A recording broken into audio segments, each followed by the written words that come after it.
All right. Oh, you feel that music, Amin? You feel it? I know. Okay, we're going again. We got another countdown here. When are we ever going to get one of our faces on there? Jamie Watson. Thurl Bailey. Oh, Jose Ortiz. Olden Polynice. He is sexy. Gail Goodrich. Duck Williams. Man, I am pregnant right now just looking at Jose Ortiz. Blue Edwards. Pregnant? Yeah, pregnant. Jose Ortiz, Utah Jazz, number 44 forward from the Patino game. Welcome to the Postgame Show. Lots happened tonight. Doc Rivers validated. Revenge Doc Rivers. For now. Fuck you, Zach. For now. For now. I don't know. Validated. Mo DeKeel is with us. He was fired by Doc Rivers one day, back in the day. Former video coordinator for Doc Rivers, for Brett Brown and the Australian national team. But last but not least, Greg Popovich also worked on the Spurs staff back in the day. Zach Harper. Welcome to the show from the Athletic Sirius XM NBA Radio and Cinephobe. What is Cinephobe, by the way?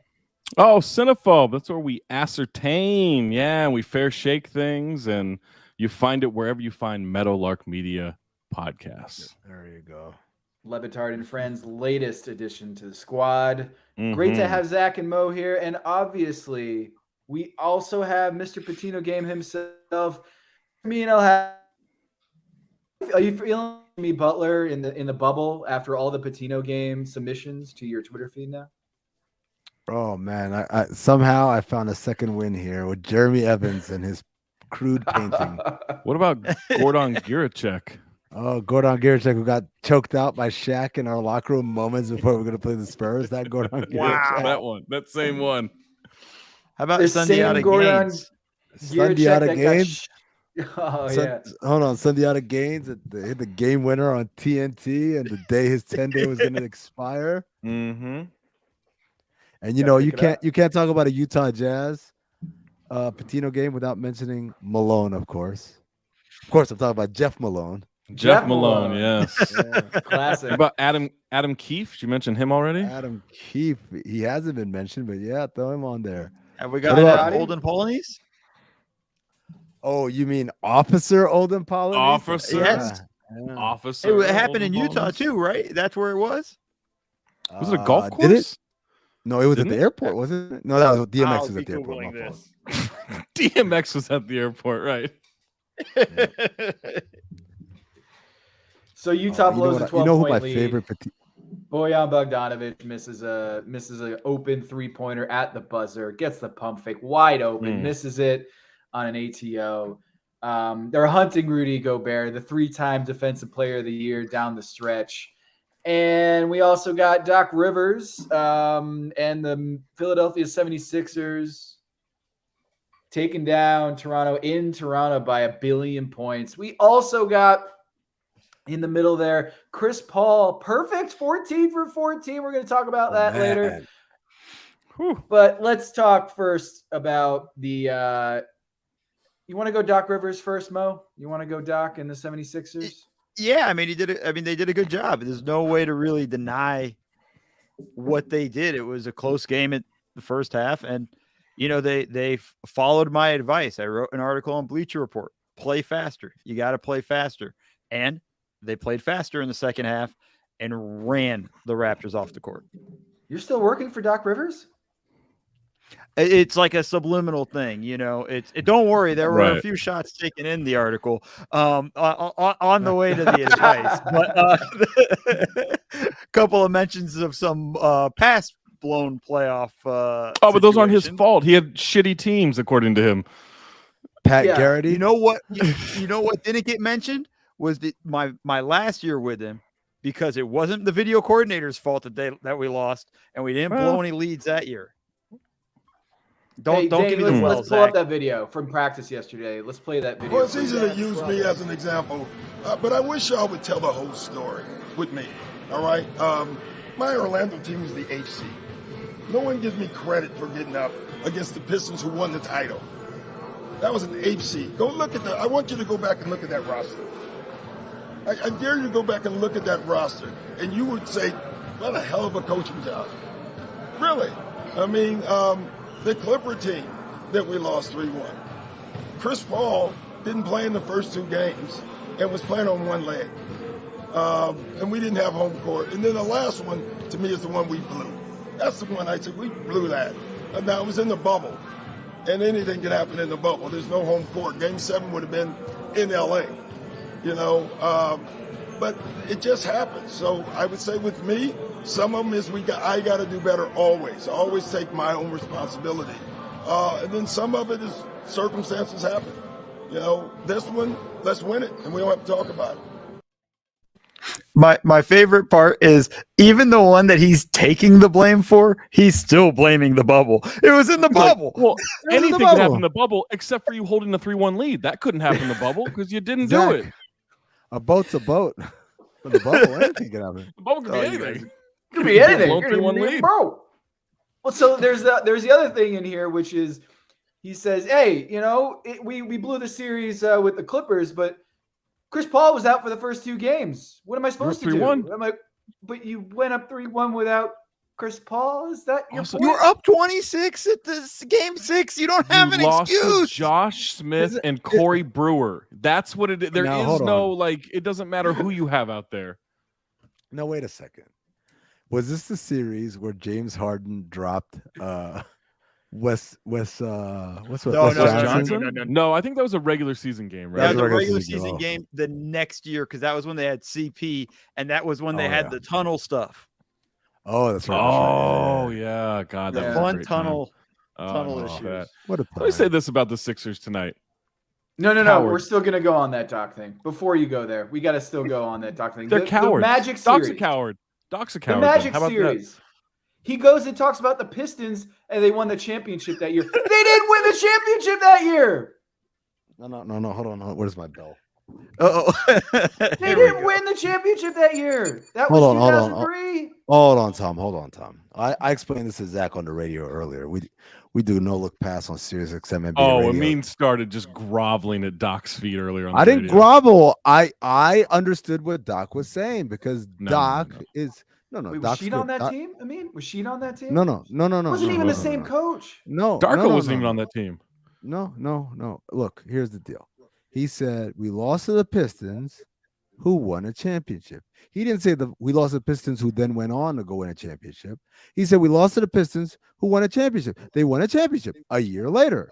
So technically, he didn't. You're making the connection between the championship happening in the same season as that loss. He's not doing that. He's because that's what he said, Amin. No. He said if he had play meant again a year later with a different coach, with a different Rasheed Wallace, with Uncle Cliffy starting at the 4 instead of Rasheed Wallace, then I would agree with you. But he didn't say the next year.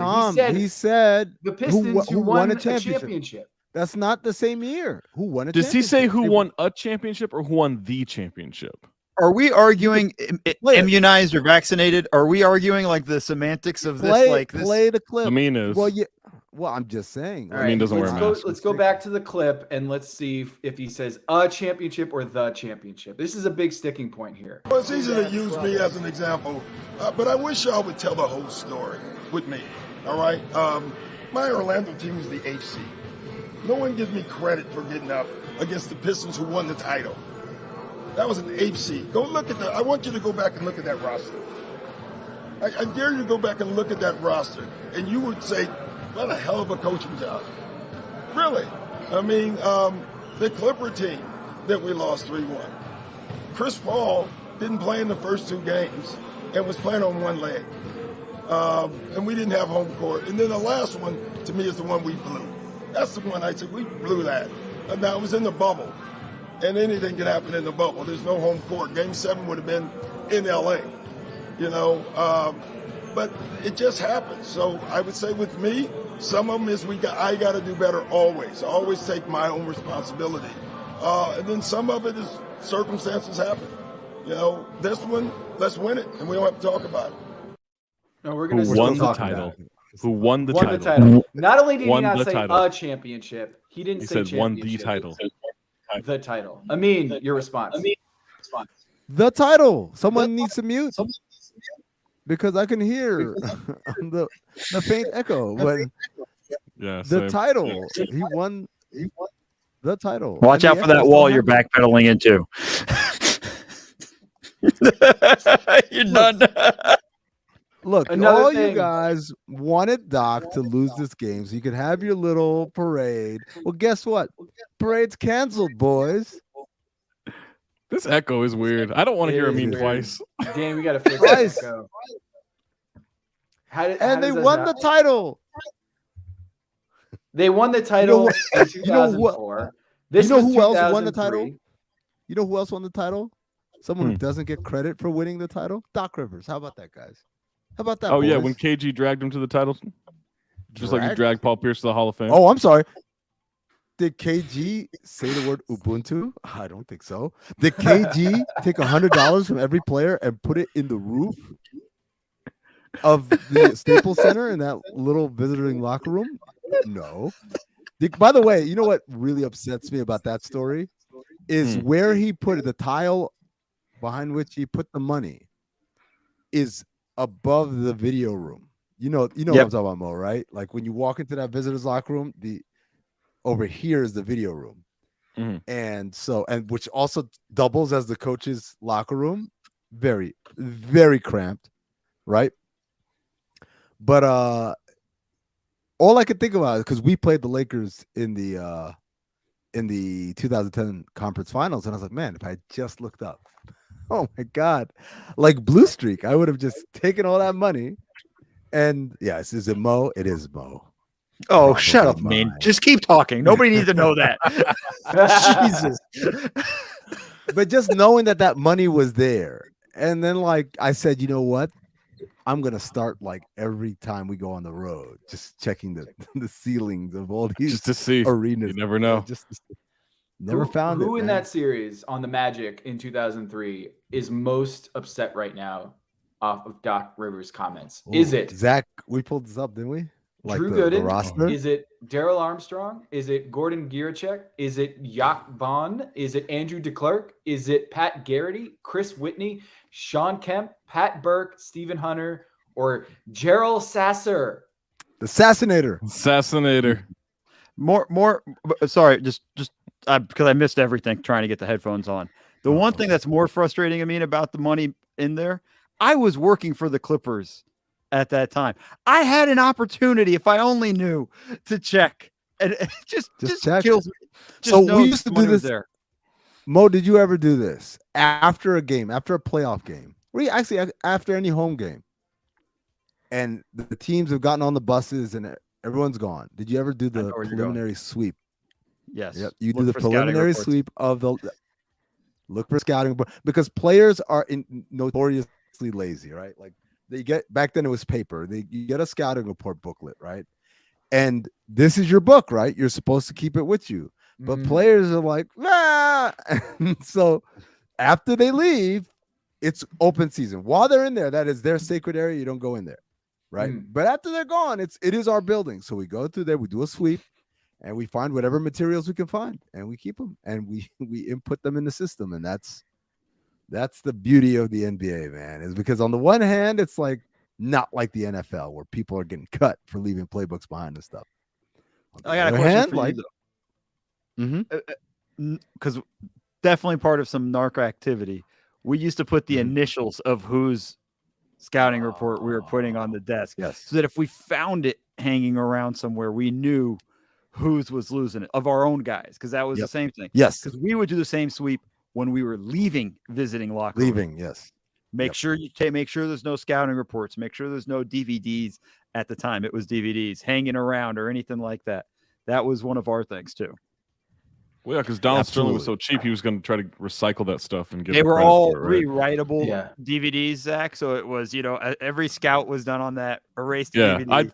I'd still like to make my joke if that's okay. No, about Donald Sterling being probably cheap. not funny. That's Probably all right. not funny. I'd still like to make Probably that not funny. joke. It's Amin laughed. double-sided He doesn't paper laugh too, at anything I right? said, so Double-sided paper. Yes. Okay. Oh, you have to print double side, yeah. For sure. We were so bad, we just used the same reports. Mo, if there was a scouting report laying on the floor of this chat right here about what the Sixers can expect in the next series against the Miami Heat, how do the Miami Heat win that series against the 76ers? I think the first thing is keeping the Tyrese Maxey at bay on the second side action, because that's really where things open up for Philly. Listen, Embiid's going to get to the free throw line. He's going to get a ton of fouls. He's going to draw contact. All that stuff's going to happen. James Harden's been iffy, but what it is when you're showing too many guys over on the pick and roll, you're opening yourself up on the weak side for Maxey to attack, for Maxey to get downhill with his speed. And I'm sorry, Miami, you guys don't have enough speed to keep up with him. That dude's super fast, and I think that's going to be a big thing for them. If they can find a way to just keep one guy constantly in front of Maxey when he catches it on the second side, I think they'll have a pretty good chance. Is there any part? Oh, go ahead, Tom. I was going to say that we all look alike. I was going to say that I think you do. I think the problem against Miami for Philly is you saw what Toronto could have success with. Miami does all that stuff with the help, with shading, with orbiting that post player, with denying, with helping from the backside and loading up and being able to recover and everything. They do everything but better, right? Toronto's really good at it, but Miami's deeper. They do it better. They have more size than what Toronto was able to throw out there with Kem Birch and Precious Achiuwa and Chris Boucher and Pascal Siakam playing center. And so I think that's the thing where if you're Philadelphia looking at this next series, Miami does all that stuff. They do it better. They do it with a deeper personnel, and that offense should translate to this series, I think. And also, Philly just doesn't have depth. And also the analytics community, they're playing Paul Reed in this series. Right. They don't have anything there. That's the thing. Like, Toronto doesn't have a single defender at any position who's as good as Bam Adebayo. Right. And I would argue they don't have a single defender at any position who's as good as Jimmy Butler. Right. Now, I don't have Jimmy Butler guarding Embiid, but I have Jimmy Butler on Harden, if the case may be. Or I might put him on Maxey. I would put Jimmy Butler on Maxey and dare James Harden to try to beat you off the dribble. Well, and then try to beat PJ Tucker. Right, PJ Tucker is another one. And here's another thing. We haven't talked a lot about this guy throughout the series against Toronto, but Tobias Harris really, really had some big moments. He did enough as that third guy to make a difference, right? I don't think Tobias Harris is going to have that kind of series against Miami. And most importantly, throughout all of this, especially when you talk about guys like Maxey, man, like, you're going up against some guys who not only are physical and great defensive players, they're going to talk their shit too. Yeah. And Tyrese Maxey, God bless him. This is a great playoff opportunity for him. He did the same thing last year, but this is going to be different, man. This is a different sort of challenge for him. So even as I agree with you, Mo, in terms of what he's able to do on the weak side as someone who's a secondary playmaker for Philadelphia, like, I wonder whether when it starts getting tighter and more physical and better execution and not as much go ahead, do whatever the hell you want, are things going to be that easy for him? Well, I think the other thing to look at, and this is the important thing, is teams are going to go after Tyler Hero, right? And he's going to be on the court end of games and things like that. Like, that's their target. That's who's, and if that's a situation where wherever Hero's matched up on, that's who they're going to go at. And that, I mean, we saw it. We saw them do it when Philly beat Miami without those guys. When Miami was in that weird little run of games, no Embiid, no Harden, down the stretch of that game, they looked for Hero every time. And it was just over and over again. And he got beat almost every time. I think that's going to be the other thing, is that they have targets, that they're going to have to put on the floor because they need him on the offensive end. They're going to put some liability on the defensive end. It makes it more challenging for them. I'm not saying I'm probably picking Miami in the series. I just need to know what's going on with Lowry and Make a pick Jimmy right Butler's now. knee. Make a pick right now. No cowardice here. Right now. All right, fine. I'm picking Miami. In how many you guys games? aren't going to all listen to my other stuff, right? How many 3 games? games, Zach? In 3 games. You got to play at least 4 most. See, this is the thing. I don't feel like you're prepared for this.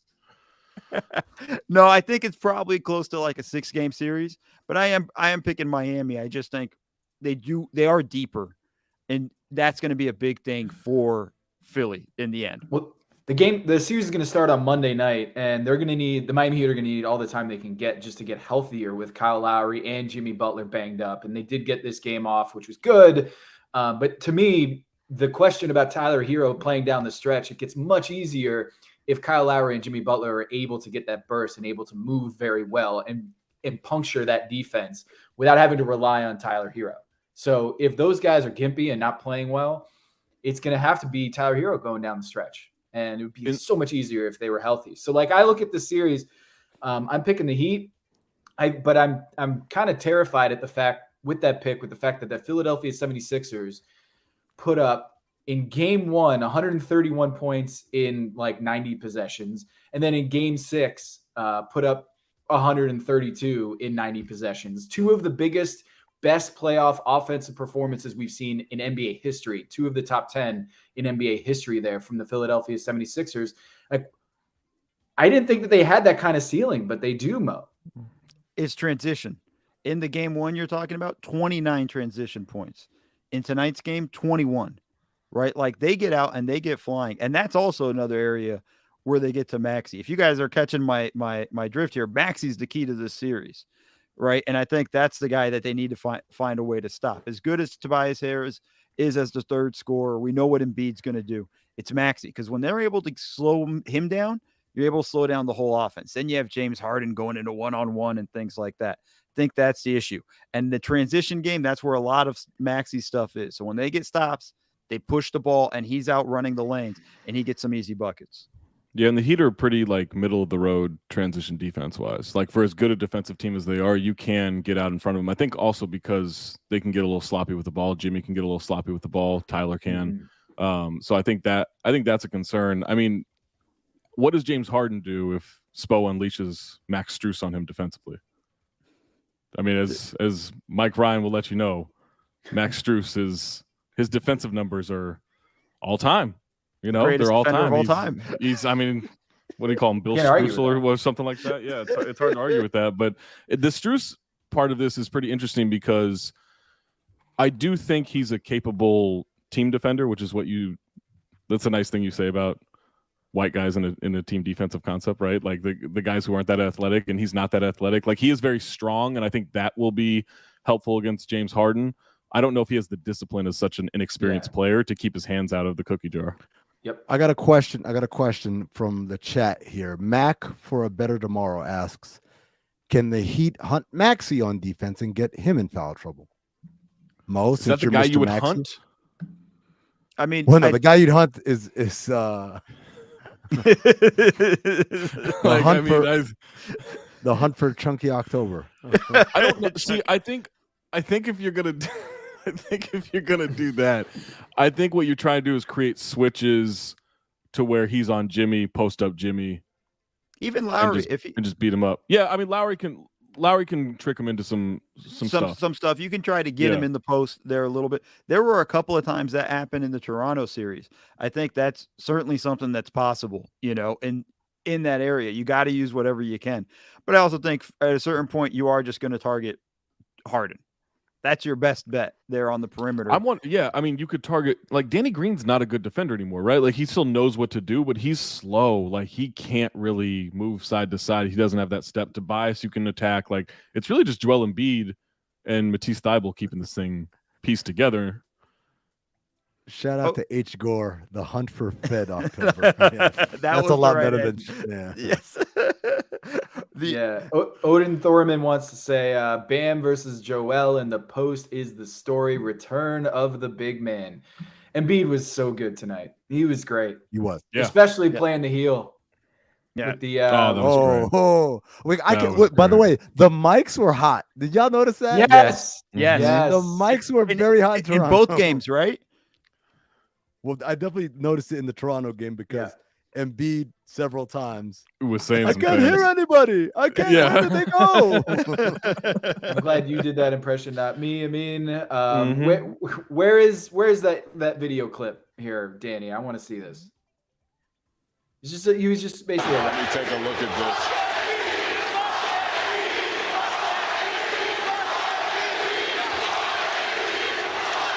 I think they're wishing Joel a happy holidays. I think so. Toronto fans got a little too spicy in this one. They dropped the fuck Embiid chant here, and then when Embiid got a cut across his eye with the elbow from Siakam, they did the cheer, which was reminiscent of when Kevin Durant went down and they all just went nuts and started cheering when Kevin snapped his Achilles in the finals. So it's a rough moment. Chill out. Yeah. One thing that I like, because I've been trying to listen or watch some of the local broadcasts in the first round, because I just think like the stakes have never been higher, much like in the show Ballers, and the local broadcasts are stressed out of their minds, like trying to like argue for calls and complain about calls, and it's all of them. And one thing that was fun about this Toronto broadcast tonight is there was a point where it was actually the first half, so it wasn't out of hand. Like it was a close game, and they started talking about Gary Trent Jr. and the color analyst says something like, when he got traded here, he was just known as an offensive guy. He's really blossomed into a two-way player under Nick Nurse. I'm like, do you watch the fucking news? Like, what are you talking about? He was on the court because he was the only one who could defend in Portland. I think also with Toronto, I think they were just happy to put pressure on the Sixers now that Fred VanVleet got hurt, and he's been banged up for like 2 months now. VanVleet, so he could barely move, and at his height, he can't really do much if he's not 100%. So let me bring up something that Zach said on the radio today. Uh-oh. Well, that could be anything. I don't even remember what I said on the radio. VanVleet's unavailability could actually work in Toronto's favor because now they can throw out 5 defensive players out there. Yeah, 5 guys who can defend. And not have a little guy. Yeah. It worked in the first half. It didn't work. What are the chances you actually said that, Zach? What are the chances you actually said that? It sounds kind of familiar, actually. Like normally I would love to say like, oh, Amin never listens when I talk and all this stuff. I do vaguely remember that. It was the few minutes that Amin was listening. Yeah, it was also I think that was between my dishwasher going off and the power washers hitting the building, which was just all kinds of noise. Zach has a dishwasher that like when it's done washing dishes. Now let me ask you guys before we get into the tune. Have you guys ever been waiting breathlessly for your dishwasher to be done so you could just rush over and open it up and like start using dishes in there? Does that happen? No, because mine does a terrible job of drying, so I end up just steamy and having hot. to wait. Yeah. They all do. That's a dishwasher. That's what dishwashers do. But have you ever been like with bated breath? When is it going to be done? When is it going to be done? Because Zach's dishwasher plays a loud and very long, obnoxiously and yet oddly fully formed tune. So it's not just like doo doo doo doo doo. It's like doo doo like a whole band. No, it goes.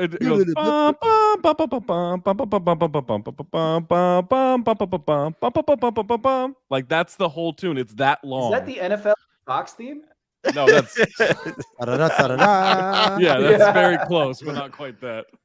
Can you pick which one? I'd like pick a different tune. Like, can you control? I pick power, wash, start, close. That's what I do. So I would read an NPR story about this very thing, or I would at least listen to it. I would read a New Yorker feature about who's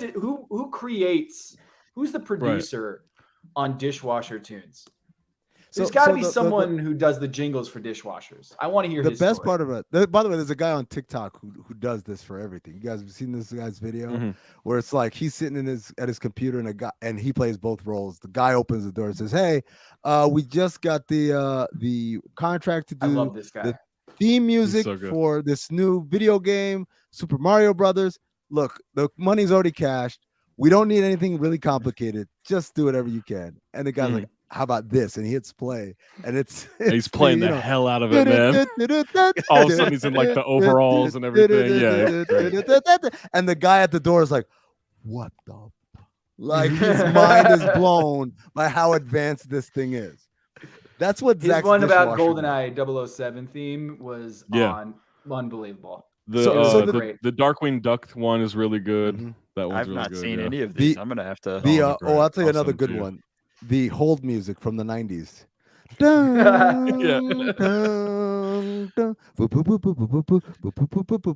But Zach's dishwasher does this, and I said, "Zach, if you don't turn off that LG ass dishwasher," and Zach's like, "How'd you know the brand?" And I said, "Here's how I know. Because I have the same dishwasher too." That's the same thing. The same dishwasher. Same note too. Yeah, same dishwasher too. Same notes. Yeah. So that happens, and then I shit you not, 20 minutes later, I'm talking to Zach, and Zach's talking, and all of a sudden it sounds like Niagara Falls. It does. I'm like, he's like, "What's going?" I was like, "I don't know. I don't know what to tell you. We're on the air. I'm like, I don't know what this is. I gotta wait till we go to break, and I'll go look." So a break happens, and Zach goes and checks. He comes back. He says, "They're power washing." They're power washing like the common area and like the center courtyard of the building. And so I went out there. We had 2 minutes, so I didn't have time to really talk with them. I walk out there, and the dude stops. I'm like, "Hey, can you give me 10 minutes?" We only had 10 minutes left in the show. I was like, "Can you give me 10 minutes of just not this? I'm on the air." And he's like, and then just goes back to it. Didn't care to he could not have cared less. And I run back. I was like, "I don't know, guys." I don't Simpsons now is kind of old references, so I don't know how many people get this reference. But there's a time where Homer goes to the car dealership to buy a car, and the dealer who's going to help him is Old Gil, Old the Gil. real fidgety guy. And so Homer's like, "All right, yeah, I'll buy this car, great." And Gil's like, "Hot diggity dog, I need this. I haven't had a sale all month. I'm about to get fired, whatever." And then this other quintessential car salesman walks up and says, "I'll take it from here, Gil." Yeah. And Gil's like, "No, wait, I need this. My wife is gonna leave me. They're gonna fire me." He says all the awful things are gonna happen if he doesn't get the sale. And the car dealer waits him to finish, and he goes, and then he worked this way, Mr. Simpson. Does not give a fuck. That's what this power washer did today. Oh my God, Old Gil. The dude's name on Instagram is Max Castillo. He's a big time. Oh, he's so good. MACA. They're fantastic. He's great. So before we move on from this series, this game, your favorite Patino game submissions tonight, Amin? No. Just a couple from Toronto. I can't pull Toronto. Toronto's 100,000 tweets ago. I can't scroll back far enough to get to Toronto, but I want you guys to throw me ones. And then I will kind of do how I used to do the Patino game. Once upon a time for Patino game, people would say a name, and I'd tell you something about the name, right? And then as it grew in popularity and more, I just didn't have time. I just got to retweet. Every once in a while when it's a name so today for New Orleans, someone said Dan Purcell. Dan Purcell used to work in the New Orleans front office. So it's that's a deep cut. I'm going to point it out, deep cut. People who have passed away. I try to do the RIP Patino game celebration because it used to be people like, "How dare you say that?" Whoever that Wayman Tisdale's not walking through that door. I'm like, no, it's not haha, whatever. It is a celebration. We're remembering all the greats from this franchise's history. All right, Zach, you go first. Jorge Garbajosa. Oh, the Spanish Inquisition. I loved his name because when I first heard of him, I was like, so his name is Garbage, huh? All right, okay. But he's really good. The guy's really good. All right. Keon Clark. That's Keon a great Clark. One. Okay. He was ahead of the curve in terms of using marijuana to cope with stress and other things. He also once was arrested, and when they came to bail him out, they found him in the cell lying down, and his legs were literally hanging out of the cell because he was so tall. Like it was just Cell was not built for a guy his No. size. Not built for that man. dude. Oh my god. You also had a crazy dunk against the Mavericks. Remember that? Mhm. I don't. But my submission is, this is a guy somebody once, they used to call me on the basketball court, and I never thought it stuck, or I never understood why, but Jason Capono. Oh yeah, You were there's gonna no say way that Ahmed- worked. Ahmed Haddadi. Racist. No, that would be racist. Hollinger's was amazing. Did you see Hollinger's? He did Haddadi, and he said he ain't walking through that door because literally when we traded him to Canada, they wouldn't let him cross the border.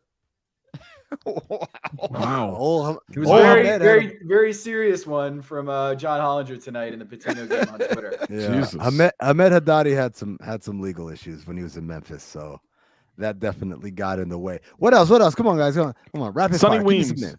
Sonny Weems, the lockout, left, went to Lithuania, never came back. Junkyard Dog, ever, Jerome or- Williams. Okay, Jerome Williams, Junkyard Dog.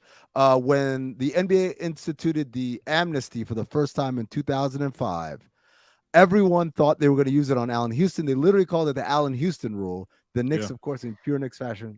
Allen Houston makes $8 billion and was never going to play another basketball game again. They used it on Junkyard Dog, who made like 5.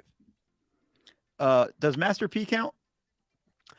Master P was a very popular submission. Someone asked me, "You never pick mine." I'm like, well, there are like 4 reasons why I won't even acknowledge you. One is you've named someone that everybody named, or so many people named thinking that they were going to be the only ones. Every team has one of those guys. For Toronto, it was Master P. Other reasons include players ineligible, and I didn't explain on Twitter. I don't like to explain on Twitter, but I'll explain it here for the post-game crowd because I love you guys so much. If you name someone who's an active player, they're not eligible. You can't say of course. Chris Paul. You can't say He didn't play Norman for the Powell. Raptors. Like, Right. well, Norman Powell was Yeah, the good one. point, Zach. So those ones don't count. Other He's reasons ineligible for also multiple are reasons. if you have multiple names in your submission.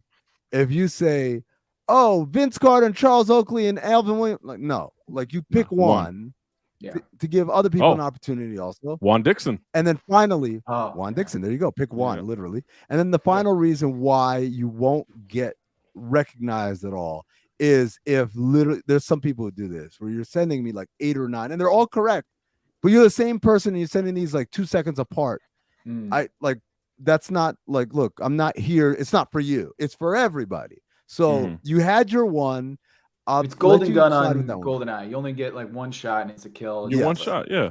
Well, you can come back a Yeah. little bit later if I forget. Like sometimes I'll forget. I'm like, this person submit, but I don't remember. But there are some people who are repeat offenders like a motherfucker. One of them is What really bothers me is when Amin just retweets mine without the quote tweet, not the comment on it. Like I'm I just, don't- come on, I don't need a retweet sometimes- here. sometimes I just got to get through it, right? Do, But, does- but do Tom- any of the repeat go ahead, offenders part of the transportation crew? Oh my god, Transportation department. Welcome to Cinephobe. they had to get there. Tom, do you remember Ben Tieford? He was a producer in digital who worked with Jade and John Gervais Yeah. and all those guys Yeah. at ESPN. Yeah. Ben Tieford, love him. He always has funny ones, good ones. He's Always- from Ohio, so he Always does a Ohio terrible State way ones. to start to describe someone was love them, and then everything after Mhm. that just kill No, 'em. he, Now, let like, me he- shit on him for a little bit. he- Yeah. no, I'm gonna shit on him. I mean, no because disrespect. Ben Deford is a spammer. He spams the fuck out Yes, of me. you're You know, killing like Teef, come on, man. Like you don't need to, but you especially don't need to do this. Right. The other exception and the other opposite direction, if someone has named someone, but then later on someone that I know names the same person. So people like Pete Oh. Pranica, Yeah. play-by-play man for the Memphis Grizzlies. People like David Aldridge, Hall of Famer, writer for The Athletic. Like people like that, I will make even you guys, to be honest with you. You guys will name sometimes people who've already been named. I will retweet yours because it's Oh. like, friends and family. You get to come in here and drop one. Okay, one last one because I want to hear your favorite story about this player who used to play for the Mhm. Raptors is Leandro Barbosa. Oh, LB. Yes, man. LB made a career of being the greatest teammate anyone has ever had. by one thing and one thing only. Do you guys know what that was? What was it that LB did that allowed him to be everyone's favorite teammate? I feel like you told me this. I've told you. I have absolutely said this on the radio. Because here's the deal. Like LB. You told anyone this. This is exclusive for the postgame show. Oh, that's right. Yeah, postgame. You haven't heard this. Yeah. I've never heard this before. LB could literally tell players, volatile players, people like Draymond Green, straight up, hey, man, you're messing up. You're fucking up out there. He'll tell them straight up, and the response will be like, yeah, you're right. Or like they'll just accept it. The reason why LB's allowed to do this is because LB has an accent. I'm convinced. That's the only. Yes, man. Draymond, man, you are fucking up, man. And he's like, yeah, you're right, LB. Whereas, like, if someone with a regular speaking voice said that, like someone like, oh, I don't know, maybe one of the greatest players of all time, Draymond will go off on them. Why? Yeah. Because that guy doesn't have an accent. It reminds me of something. It reminds me of something we covered on Basketball Illuminati this week. Is that you always need someone in your crew. To tell you what you need to hear, not what you want to hear. Charles Barkley. Who needs that? Who needs that? Michael Jordan needs that with the Charlotte Hornets. You do need covered extensively. No, I'm the guy. No, you're the guy who just tells everyone. I'll be the jerk. I'll be the dick. I'll be the whatever you need. You'll be the dirt. You'll be the dirt. I'll be the Dirk. I'll take shots. Zach just wants to shoot. That's it. God. Basketball Illuminati. This week's episode, we go a deep dive on the Charlotte Hornets coach vacancy and how Michael Jordan operates as the owner of the Charlotte Hornets / Bobcats. We go deep into this one. We're going to open up some minds and blow some minds while we do it. If we go back to a Charles Barkley interview with Oprah back in 2005 to explain who they're going to hire as their next head coach. I swear. Barkley. Barkley said Barkley was tight with Michael Jordan. I don't know what Amin's doing over there, but it's scaring me. You don't want to know. You mean getting that close to the camera? Really way too close. Mike Ryan close to the camera. Charles Barkley. Ryan sent the most terrifying picture in the chat the other day, by the way. Oh my God. Terrifying.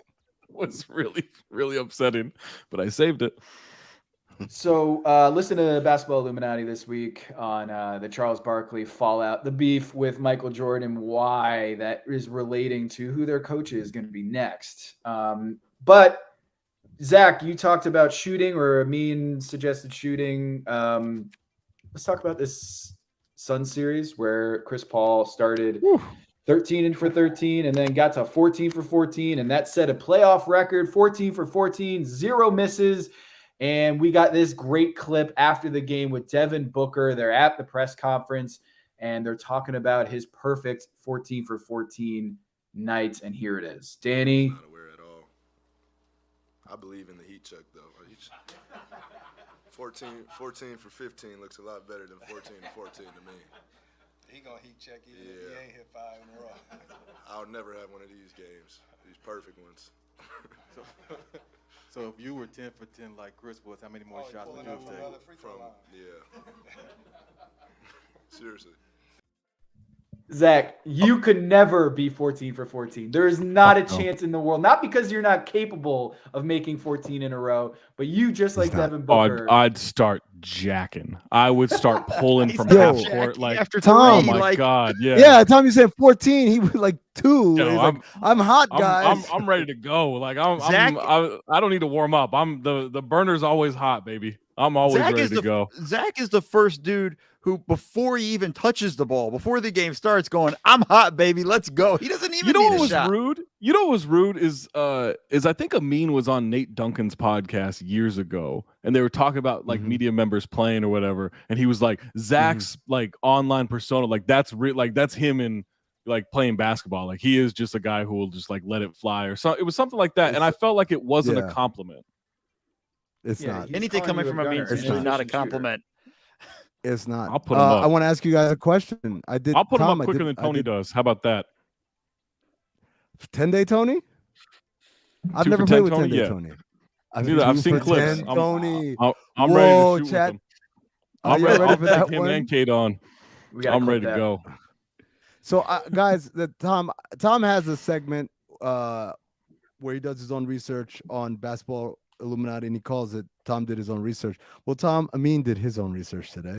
Whoa! Chris Wow. Chris Paul. Get off my turf. This is my corner, man. Get off. I'm sorry. Well, I just wanted I want to dabble a little bit. So Chris Paul, 14 for 14. That's the most shots without a miss in NBA playoff history. Do you guys know A, what the prior record was, and B, who the prior record holder was? Wasn't the prior record 12 for 12? Yes, that is. Okay. I have no idea who had it, but I know I saw 12 for 12. Zach did his own research too, apparently. I saw something on the internet and I just believed it.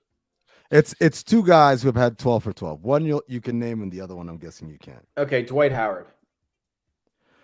No, Dwight Howard has nope.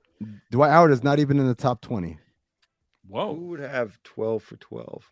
Wouldn't be Kobe. He ain't efficient. While you're thinking about it, Mo. Wow. The last player to do 14 for 14 in the last 25 years has only been one other player.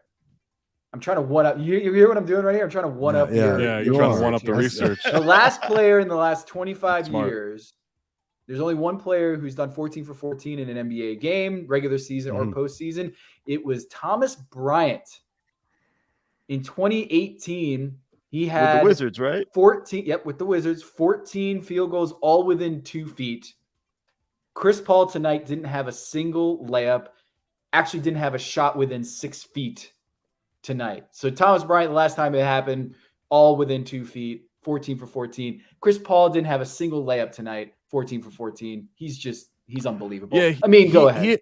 Those mid-range jumpers too were just like front rim crawling in, front rim crawling. Right. Like his touch tonight was so ridiculous. Obviously, he went 14 for 14, but like there were so many times where I thought, "Oh, here's the miss," and they would just crawl right into the rim. Touch it, yeah.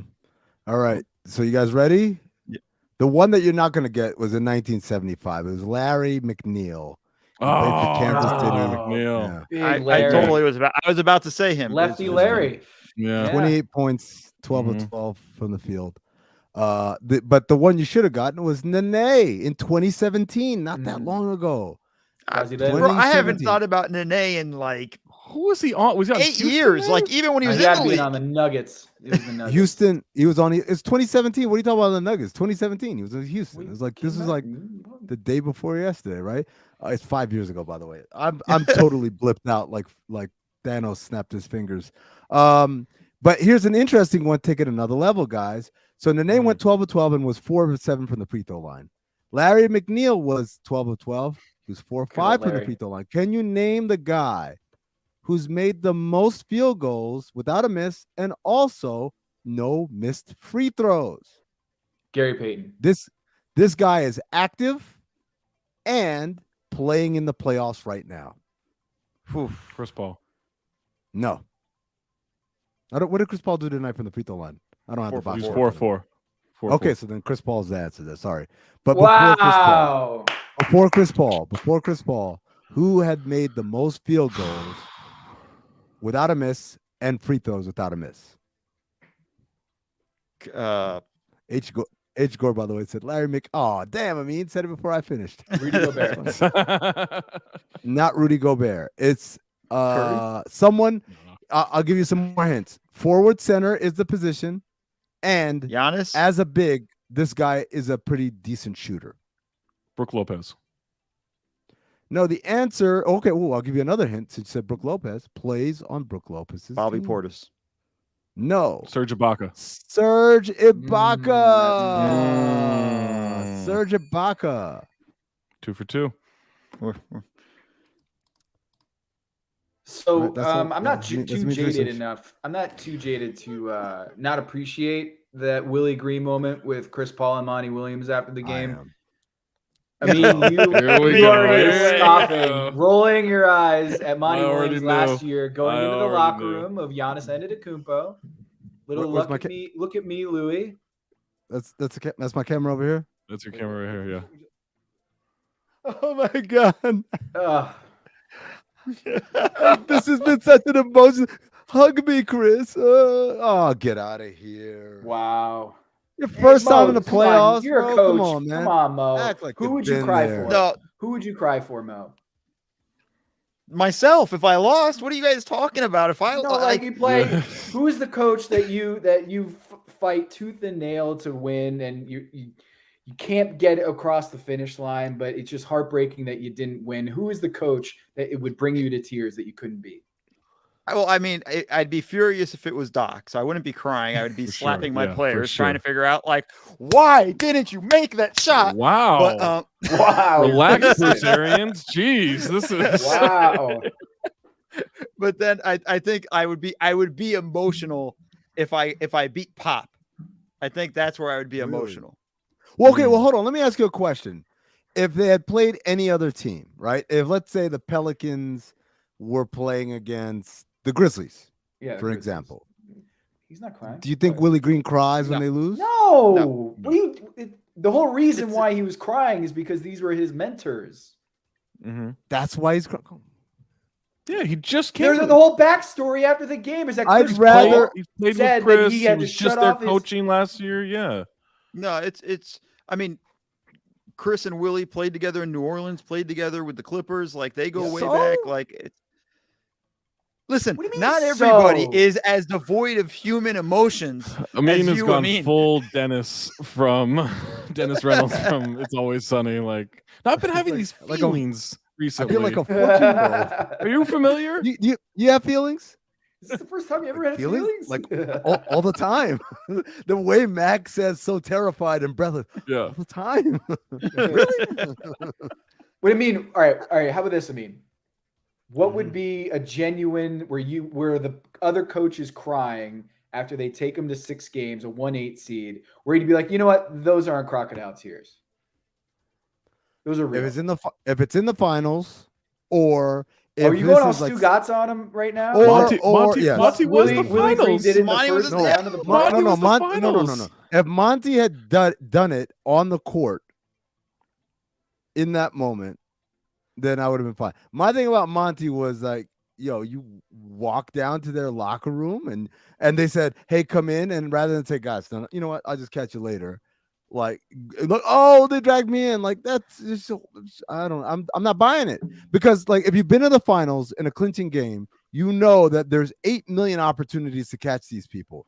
They have a separate room that the trophy's in. The trophy doesn't go in the locker room. Trophy's in the trophy room, and the players and coaches and other staff members have to go one at a time or two at a time down to that room to go take a picture with the trophy. And so if you wanted to be Monty Williams, I want to catch Bud, I want to catch Giannis, you just post up outside that door right there, Okay. and they'll be there. So that was Monty. This is different though. This is crying after you got knocked out as the 8th seed in the first round. Buddy, Okay, so come let's on, say man. let's say Coach Budenholzer plays Greg Popovich in the finals and loses in the 6th game, and hugs Popovich after the game and starts crying. Fire, bud. It's always Zach's Firebud. firing him in game 5, Right, so it doesn't always matter. fire. Like Yeah. that's It's always Firebud. he's probably hugging Pop, going like, so is there room for me on your bench? Yeah, next we season, so or- you know. So, And here's Pop's a probably scenario. saying no, 2 years and that's ago why is he's crying. coaching salary cap. Here's a scenario where you can cry out there and it's not the NBA finals, right? If like this, and obviously you're not the winner, right? You're the loser. If this is it, right? Like if Pop had started crying like after losing in the play-in, I would be okay with that, because I know like, yo, a long career has come to an end. I'm never going to experience this again. But this is literally his first playoffs. And it's emotional. They started out 3-16. Yeah, you made it through I the mean, playing Deal with tournament. Zion's eating Yeah. stuff and Wow. posting dunks on Instagram. Yeah. It's very stressful. Like in the first part of the season, I mean, you had teams feasting on you. You know, like it was. he was having lunch. And then you found Herb Jones. You found No, Jose no. Alvarado. Mo, no, we're doing a bit here, Mo. He had I didn't teams know. feasting on you. Well, he said feasting. That you're supposed to know immediately. And by the end of it, the only feasting that was happening was Zion in the pregame, postgame, and midgame spread. Every There is time they no were on get the show, I TNT, guess. every time they were on TNT, there were highlights against them. Shaq was calling them barbecue chicken. Oh my God! And Zion wouldn't stop mouth watering Oh man, it sounded like the power washing outside of Zach's apartment today.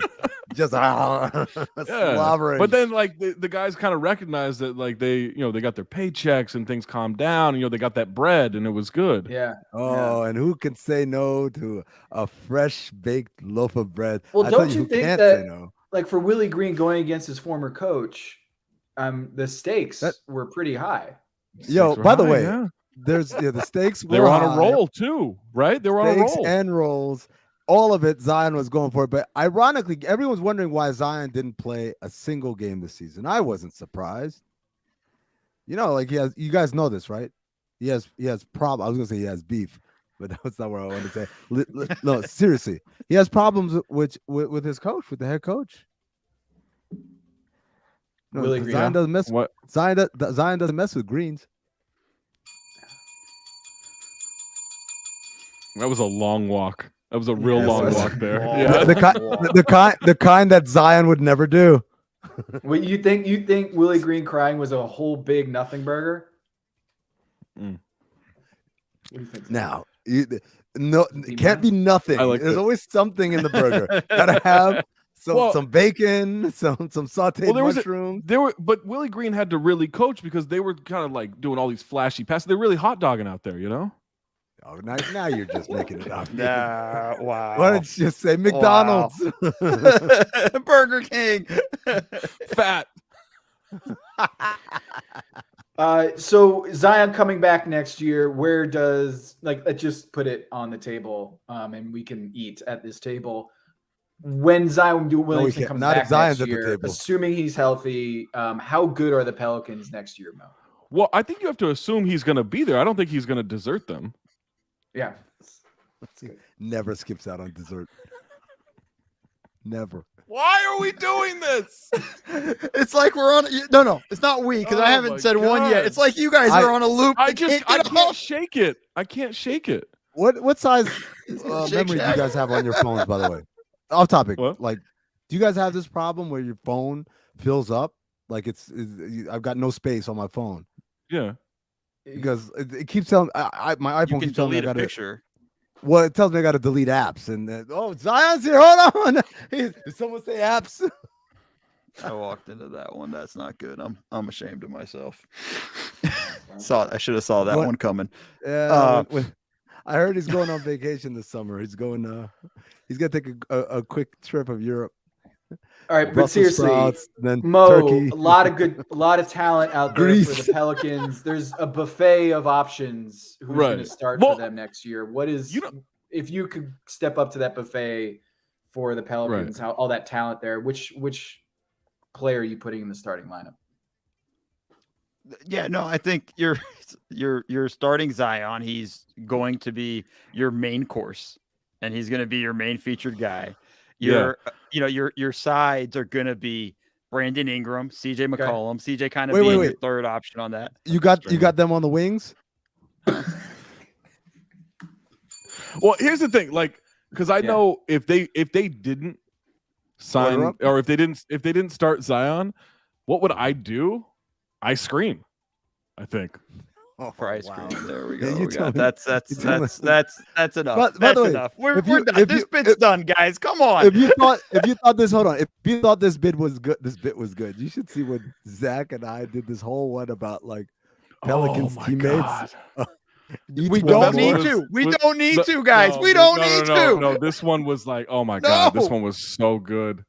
Abort. so good. Abort. What was the other one? There was another one. That Eat was one really more. good. There was Xylon cheat him on his diet. That was your favorite, I think. There was eat one more. Xylon cheat him on his diet. Jonas Valanciunas. Yeah, Jonas Valanciunas. Snacks and Hayes. Snacks and Hayes. Yeah. Oh, good times. What are we doing? Before we move on, I don't know anymore. We have one more. We have Pelicans Pelicans Patino game, real quick. Okay. Let's go with Tyreek Evans. Not in the league right now. Yeah, and Tyreek Evans. Surprisingly, remember Tyreek Evans went from they won't take a second round pick for him, right? At the trade deadline, even though he's going to be an impending free agent, and then he became a free agent, and then nobody wanted him. It's just that, and that was the end of his NBA career. Yeah. Let's go with Peja Stojakovic. Peja Stojakovic, or as Noriega once called him, Peja Stojakovic. Stojakovic. Peja, by the way, my favorite Peja thing is that he won a championship with Dallas and nobody remembers. No one cares. Yeah. I think his Him son and Caron just, Butler. his son maybe just got an offer from Kentucky, I think, or like his son's like a pretty Peja? solid recruit, I think. I think so. Nice. Is he? Wow. What's the Maybe it wasn't Kentucky, but isn't he? But I think I saw that recently. How about I know Zion wanted to I go to just had Kentucky. How about Then he found Shaman? out. Then he found out what's Shaman Williams is one of my favorite players from North Carolina, man. That Oh, man, North he was Carolina fun. team was something else. That dude got buckets. Mhm. He did a great job Oh, there. my guy Sizzle, Jordan Crawford. Jordan Crawford, remember when he dunked on LeBron and they had to scrub the tapes? Remember? That was such a moment So in like, Yes. weird. NBA That was history. so weird. That was such an internet moment, right, Zach? Like that Yeah. moment was. Oh my god! Because then it was like, oh, when we found out someone's got the video, and it wasn't even like this crazy. It's not like he Ja Moranted or something. Like No. it wasn't the crazy dunk. Like he like dunked near LeBron. Like LeBron challenged him a Yeah. little bit. He kind of glided by, dunked on him, and it was like we got to get rid of the tape. Nike's got to get rid of the tape. Dude, they really did that shit. That's funny. Yeah. Mhm. Like there's gonna be a TNT documentary or a Netflix one about that tape, like Pamela Lee and Tommy, right? Yeah. Sure. Anything Robert else? Traylor, it's a celebration. Oh, R.I.P. Robert Traylor. Never Ooh. forget that he was drafted by Dallas ahead of Dirk, and then they did a trade with Milwaukee to get Dirk. Mm-hmm. He was the guy. Marshall Michigan's Lampe. finest.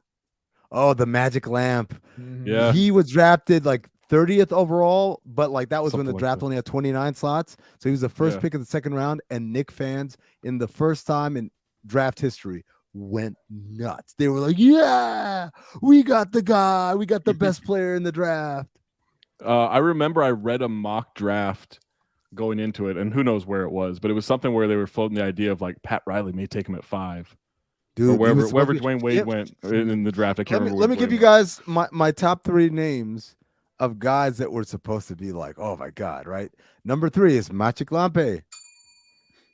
Number 2, Christmas. Pavel Christmas? Podkolzin. Oh, number 2. Yeah, number 2, Christmas. And number 1, Pavel Podkolzin. Oh my God, Oh. this like 7'5" Oh. Russian dude. I Oh remember man. that, dude. How I was so confident are fired you up that for you him. pronounced that correctly? How confident out of 10? Zero confidence. Zero Oh, it was confidence. Pavel Podkolzin.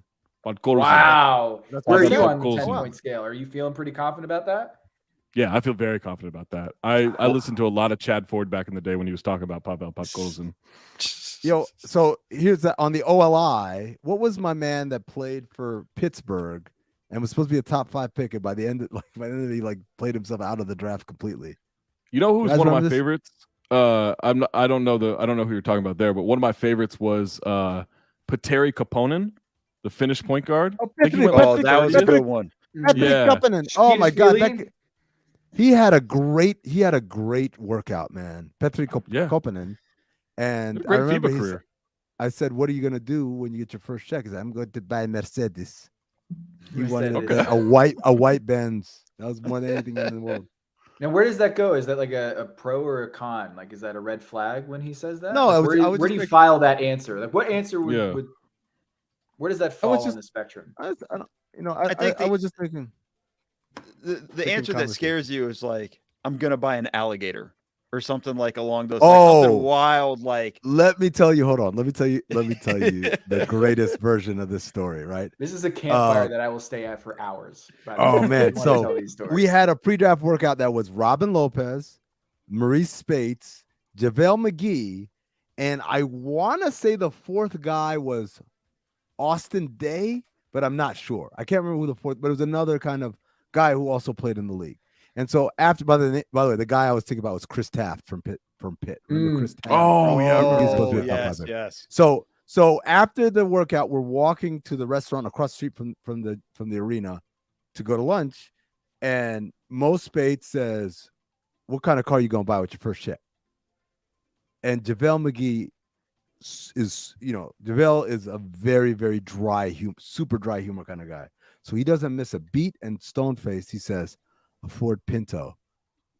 And Maurice Bates goes, yeah. Like he really bought it. Like, okay, yeah, maybe. All right. I don't think he knew what a Ford Pinto was. Mo Spates is like one of my favorite people. Oh my god. Oh, he's great. Mo Speezy. Chris where Taft, are we on Jose Porzingis. Alvarado? I love him. Love him. I How hope can you not? I hope he Yeah. sticks around. Amin hates him. Amin hates him. That's, no. I hope he sticks That's why around. that's why that 14 of 14 happened tonight. By the way, Chris Paul was sick of Yeah, our yeah. shit. Can we also talk about the two different elbows? All we could focus on was the 8-second violation last game when the Suns won by 15. Suns won by 15. Chris Paul had a Did good you see game. what Chris Paul did about post game?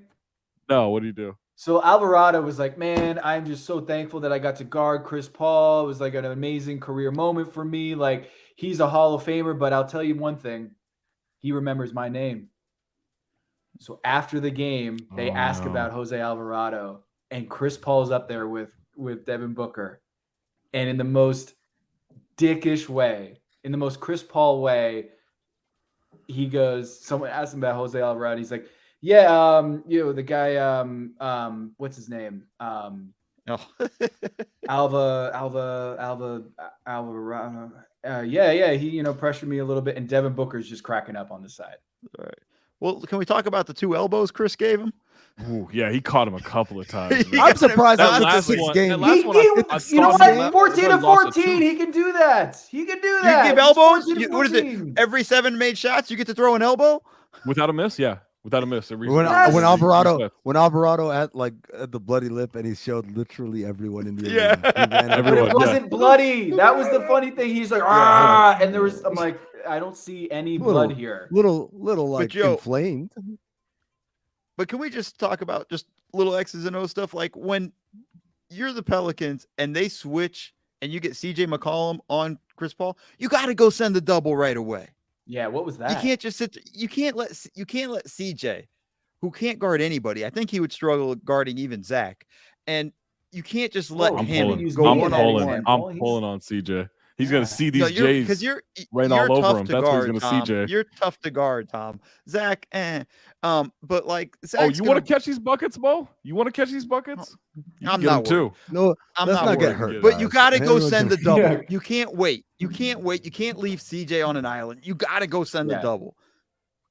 Well, Just have brutal. you Chris was seen- amazing down the stretch. Can you explain to me, Mo?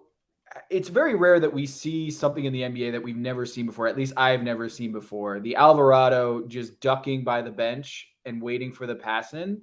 Mm-hmm. Is that completely new, or is he stealing that from somewhere? And we just, I mean, I think we've seen iterations. Who was the guy who hid behind Not the consistently though. Not consistently coach? Yeah, not though. consistently. like no one's leveraged is- it like this. Like he's doing Yeah. something. Someone's that, like, done it once maybe, but no one's like 4 or 5 times a game. No one's Creeping, getting yeah. it mentioned in the scouting report.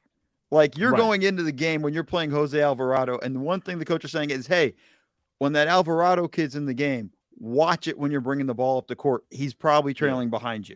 Like you got to have that awareness. Like nobody's doing it to the point where you got to be that aware. Isn't this something that Vivek Ranadive would probably write as something that they should do? The Kings should do. For sure. Absolutely. No one when they're watching this game is expecting that to happen, and he consistently gets people on this. He consistently does it, and even Chris Paul, who's the most like 100% reads the scouting reports, watches all the synergy, knows the book, and he even is a little bit vulnerable to it. Yeah, because it's so out of the norm. Yeah, like it's just how can you think that it's going to happen? You have so much to think about throughout the course of the game. Like that's like you're so used to it for 80 something games a year. The few times you played Alvarado, you never had to think about it. Now you have to all of a sudden. Eventually, you're going to slip by on that. Especially as you're like the tension is ratcheted, right? Like the idea is that like you're thinking about all these other things. That's just one. It's in the same way that like we say the Warriors are hard to play against because nobody plays like that in the league. And so you're used to being in help. You're used to like kind of being hugged up on certain people, whatever. You're used to, as you're watching the ball, the guy that you're guarding is just going to stand there and not go anywhere.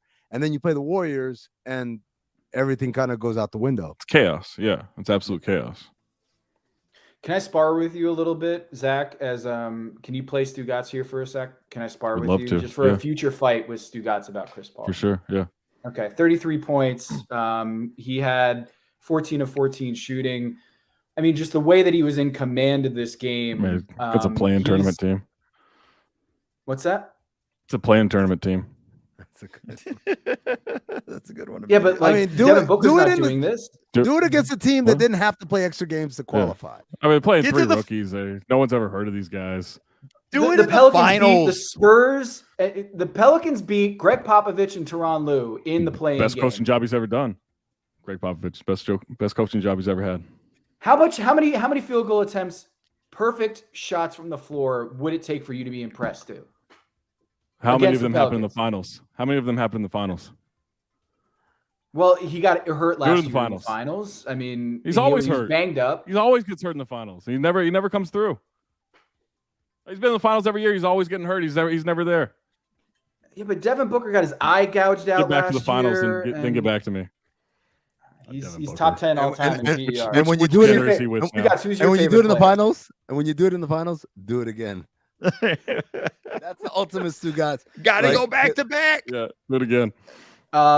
Last game, Utah Jazz are going fishing once again. Rudy Gobert was put on an island against Luka Doncic, and it was embarrassing. I mean, they hunted him down the stretch. A 3-time Defensive Player of the Year. Let's light a candle, a vigil. This is just a vigil for the idea that we'll ever hear, no, Rudy Gobert, it's not his fault.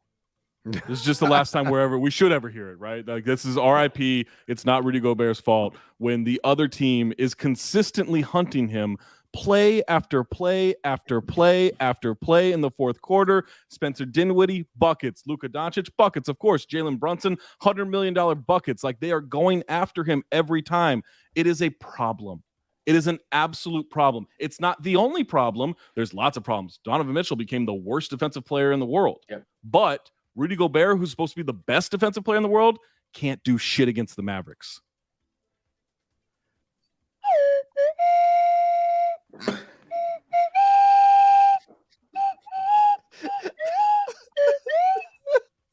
I'm trying to play taps. I'm not good at it. That's what No, that yeah, was? you weren't taps?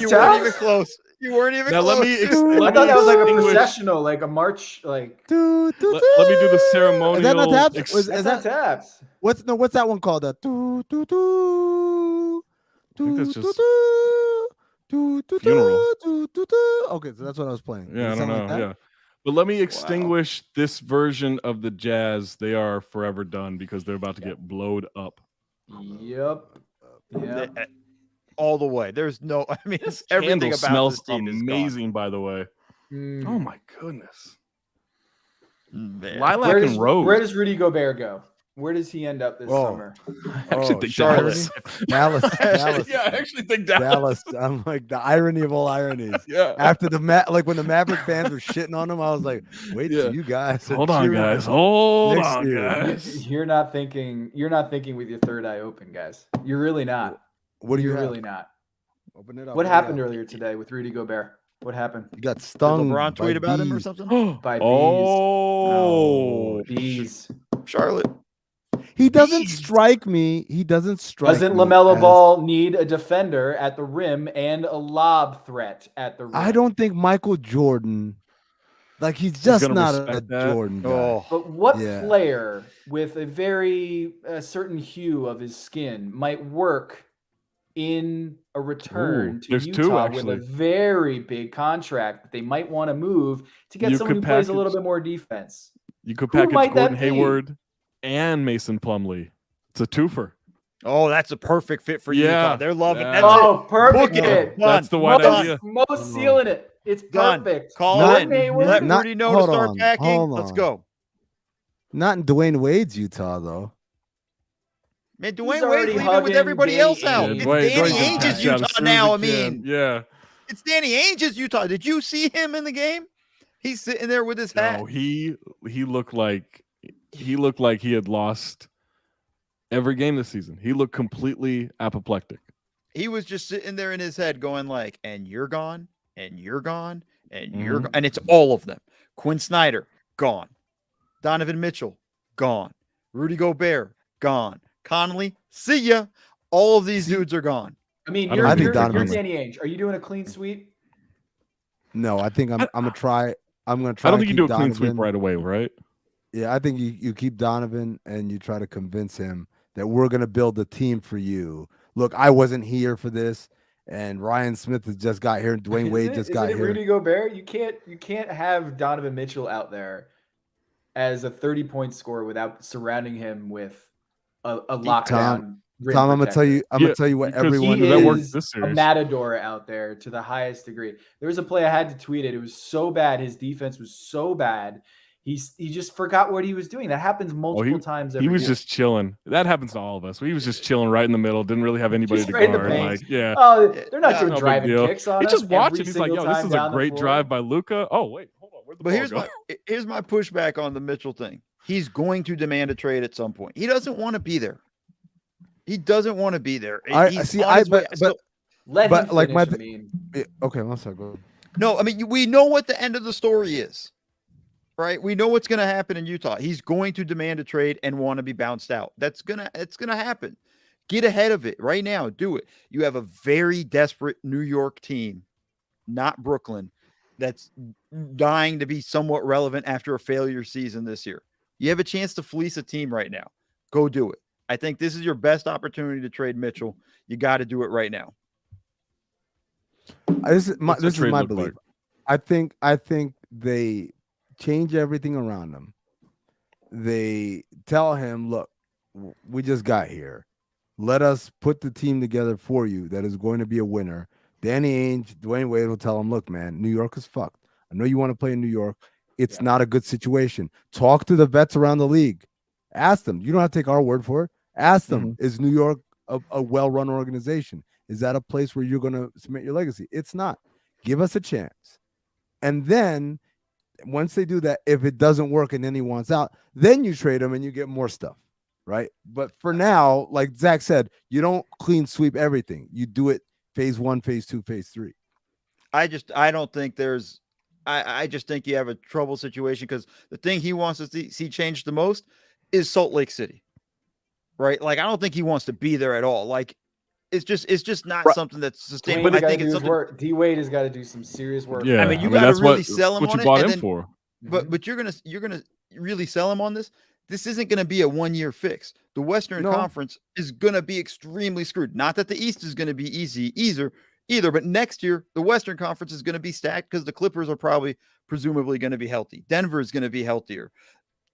If you guys are right and Gobert ends up in Dallas, Dallas is better. You know, you have the Warriors, you have a lot of teams, Phoenix already set up in that scenario. I just don't see if you're Donovan Mitchell, you're looking at it going like, cool, I'm willing to wait 2 years, 3 years for you guys to get this right. Like they got a lot of holes. It's not just whatever they get for Rudy, even if it's Gordon Hayward and Plumlee, that doesn't fix the defense. They're still What about fucked. something like DeAndre Hunter and Clint Capella? For Love Gobert? that deal. That would be a Love that great deal. deal. That's a That's a different story. great deal, Now yeah. I'm in. Or Now I'm in.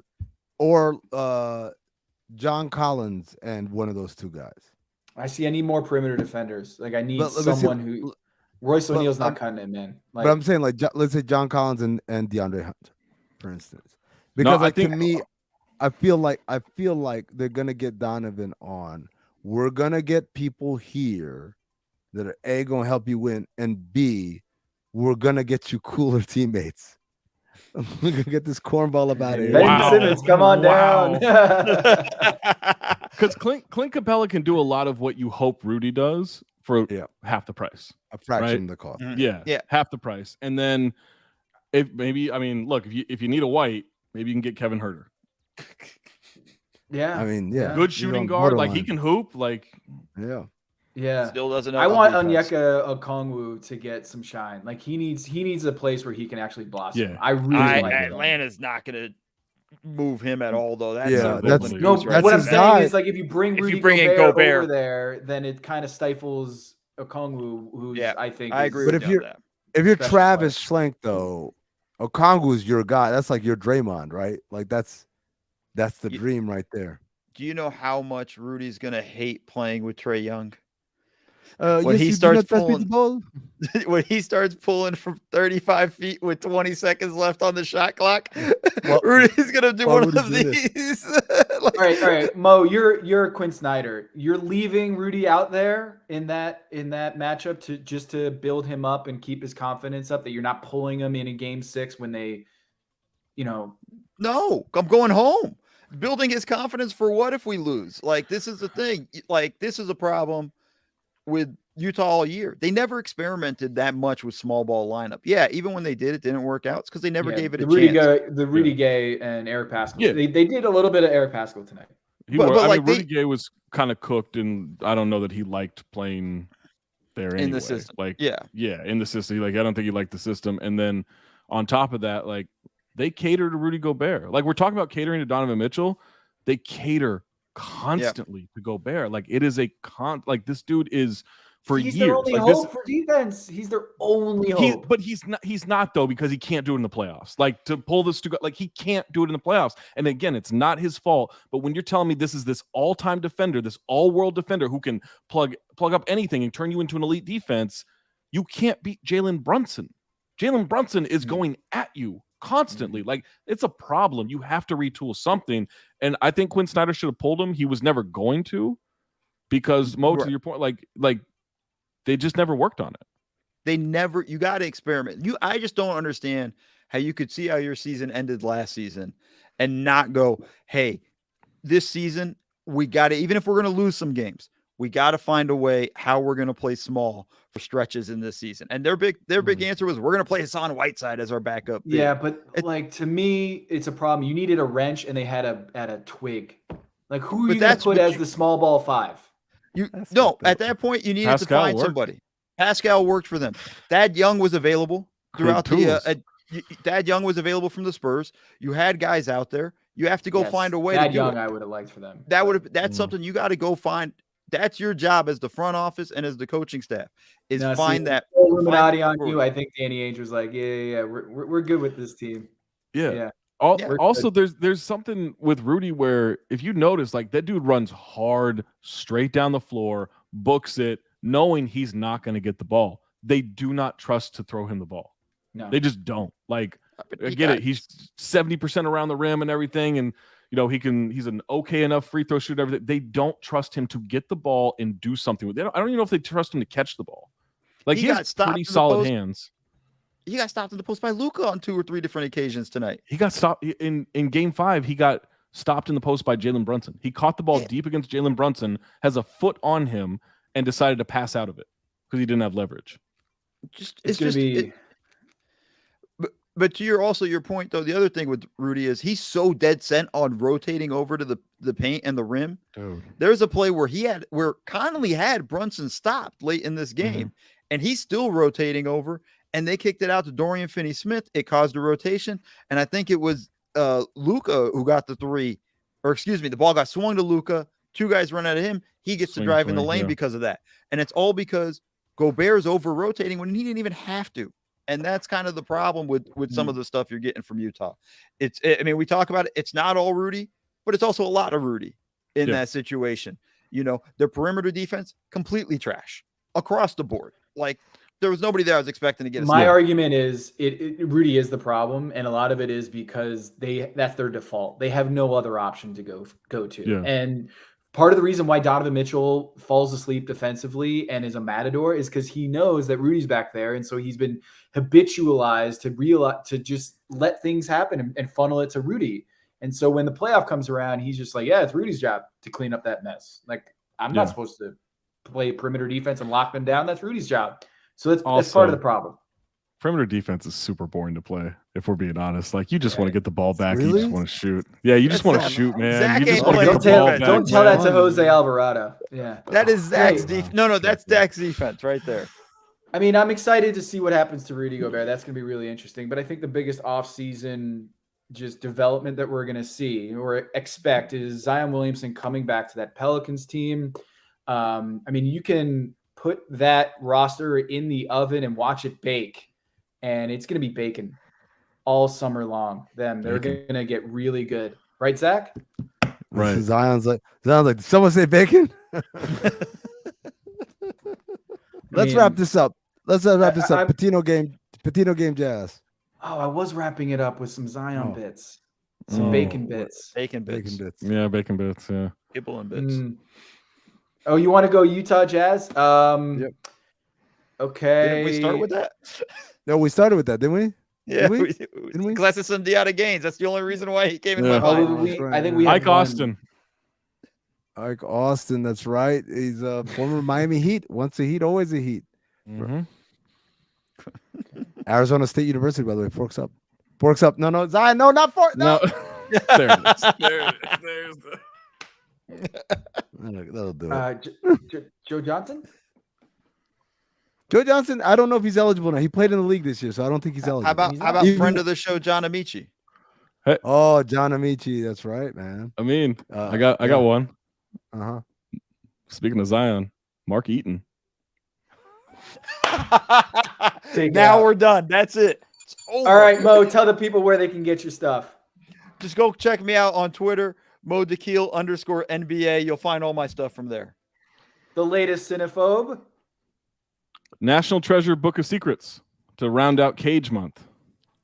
Big month of May coming for Cineville, by the way. Be on the Oh my lookout. God, On massive. some awkward days, maybe Monday, maybe something will happen on Monday, something will happen on Thursday. Ooh, how about that? We got an Underdogs podcast dropping today because it's 2:00 in the morning here Eastern time. We've also got Basketball Illuminati this week. We're not just going to talk about the Charlotte Hornets and Michael Jordan. We're also talking about Kyrie Irving and what he was doing when he held the ball at the end of the first half. People don't realize what he was going for when he held the ball at the end of the first half. Got to be one of the big things that coaches hate is players holding the ball rather than heaving it full court, right? Am I right, Mo? Yes, absolutely. Did you hear anything that I just said?